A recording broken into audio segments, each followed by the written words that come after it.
राजेश भाई, जो आपके साथ हुआ सिस्टर के साथ, तो उसको आप प्लीज़ मेहरबानी करके बताएं।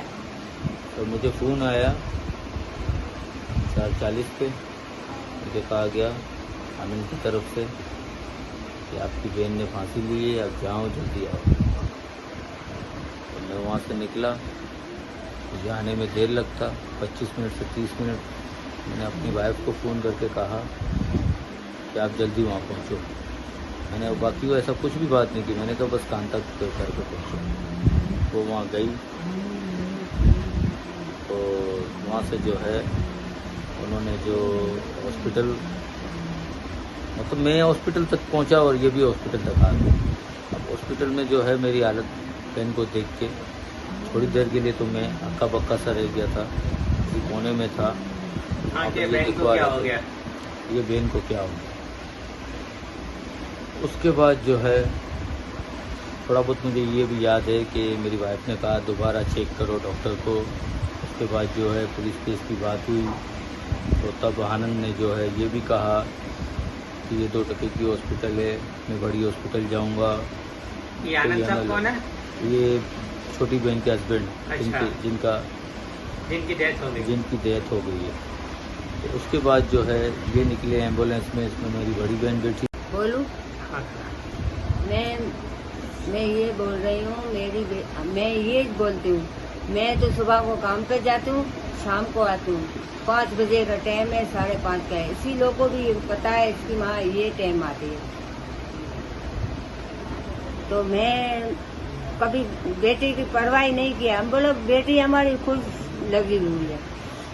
अब जब भी देखे तो हमारी बेटी है, 3 नई शादी हुई है, 3 हफ्ते में 1 दफा आएंगी, वो भी तो इसका मियाँ नहीं आएगा, बाहर से भेज देंगे। चलो कोई बात नहीं है। ऐसे जब भी ऐसा दिल होता था कि क्यों नहीं आती है, तो फोन लगावे तो फोन में मैं हमारे को क्या बोले, मम्मी हमारा फोन नहीं उठाएंगी, फोन की बातें नहीं है, घर जाऊंगी मेरा इतना कहना होता था।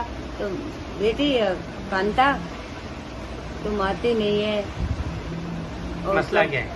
नहीं, मसला भी नहीं बोलूंगी मैं, मसला ही नहीं। मैं बोला तुम 3 हफ्ता हो जाता है, हमारे को भी दिल होता है बेटी का, उनकी छोटी बेटी को मिलने का भी होता है। तुम आती नहीं है, फोन हम लगाते हैं, आप फोन नहीं उठाती है। बोलेंगी माँ खराब है। अभी इस महीने में पूरा महीना ये बोला है खराब है। तो मेरा कहना ये था कि भाई तेरा फोन खराब है, मुझे दे, मैं बना के दूंगी। ठीक है। मुझे क्यों खराब है? मैं जब मेरे शौहर ने मुझे फ़ोन किया तो मैं उनके घर पहुंची, तो उसकी नंद ने दरवाज़ा खोला और बोला भाभी गिर गई है। तो मैंने कहा ऐसे कैसे गिर गई। फिर मैं थोड़ा आगे इनका रूम है तो रूम में गई, तो वहाँ पे इसका शौहर आनंद, उसकी नंद कांता और उसकी बड़ी नंद चंदा, ओ लाल भाई, तो वो उसको कांता को ज़मीन पे लेटा के चादर पे वो लेटी हुई थी। तो उससे कपड़ा है ना ऐसे से उसकी गर्दन पे रख रहे थे। मैंने कहा ये तुम क्या कर रहे हो? तो उन्होंने कहा ये बाथरूम। मैंने कहा होश में नहीं है? बोलती है नहीं, बोलती है बाथरूम में गिर गई है। मैंने कहा ऐसे कैसे गिर गई है? फिर कपड़ा हटाया थोड़ा सा, उसकी नंद ने बोला इसने ये किया है। मैंने कहा ये क्या किया है? बोला अपने आप को फांसी लगाई है, लटकी है। तो मैंने कहा ऐसे कैसे लटकी? तुमने देखा नहीं, घर में कोई नहीं था, फोन नहीं था तुम लोगों के पास? अच्छा, पहले बोला कि गिर गई है, फिर बाद में बोला कि फांसी ली है। हाँ। अच्छा। पहले इसकी नंद ने मुझे कहा कि ये गिर गई है वॉशरूम में। ठीक है। तो मैं थोड़ा अंदर गई तो वो लेटी हुई थी जमीन पे, उसको सुला दिया था, मतलब चादर के ऊपर।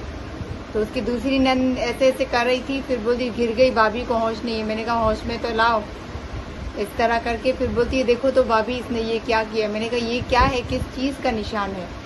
तो उन्होंने कहा उन्होंने अपने आप को है ना लटकाया। मैंने कहा ऐसे कैसे लटका दिया? तुम लोगों ने देखा नहीं, कोई था नहीं घर में।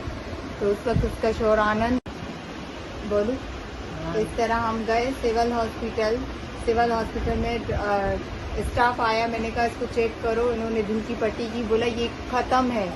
तो मैंने कहा एक बार और, ऐसे कैसे ख़त्म है, एक बार और चेक करो आप। तो इन्होंने चेक किया, बोला बीबी ये ख़त्म है। मैंने कहा अच्छा। तो इसके शौहर ने कहा नहीं हम किसी और हॉस्पिटल चलते हैं। ये 2 पोस्टमार्टम टके के लिए मना कर दिया।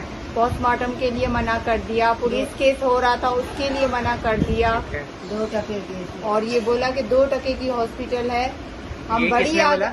इसके शोहर आनंद ने, अच्छा, उसने बोला ये 2 टके की हॉस्पिटल है, हम बड़ी आगा खान जाएंगे।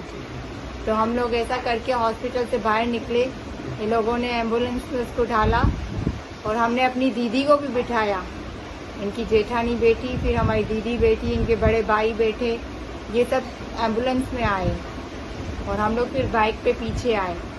इसके जेठ ने कहा, हमने कहा हम रुकते हैं, हम सर्टिफिकेट बनाते, डेथ सर्टिफिकेट। उन्होंने कहा नहीं, मैं बना कर आता हूँ, आप लोग जाओ। और पता नहीं बनाई कि नहीं बनाई, ये फिर हम घर आ गए। जी बहन बोले क्या हुआ? ईद के दिन मेरी बहन आई थी रुकने के लिए 2 दिन। तो हम लोग दोनों बहनें बैठे हुए थे, तो मुझसे बात की। बोला दीदी कभी शोर ऐसे मस्ती कर सकता है रात के टाइम पे तकिया रख के मुंह पे? तो मैंने कहा नहीं, ऐसे तो कोई मस्ती नहीं करता है शोर, इस तरह से तो कोई ऐसी मस्ती नहीं होती है। तो बोला ये है ना, कभी कभी मस्ती में इस तरह से करता है, मुंह पे तकिया रख देता है। वो बोलेगी तेरी माँ ऐसे रोएगी तो मर जाएगी, तेरी बहन ऐसे रोएगी तो मर जाएगी। और फिर इसको रस्सी बना के देता था, ऐसे अंदर से इसको टॉर्चर करता था। वो समझ नहीं पाई मेरी बहन, वो उसकी मजाक समझती थी। बोले मुझसे ऐसे ही मजाक करता है, मजाक करता है। जी, वो नहीं समझ सकी। तो मैं उसको कह रही हूँ, मैं घर में बोलती हूँ ऐसा मजाक कर रहा है। तो इसने बोला नहीं नहीं दीदी, कभी अभी ऐसा मजाक करेगा तो मैं भाई को खुद ही बोल के और अपने से बिल्कुल ख़त्म करके अपनी बेटी ले लूँगी।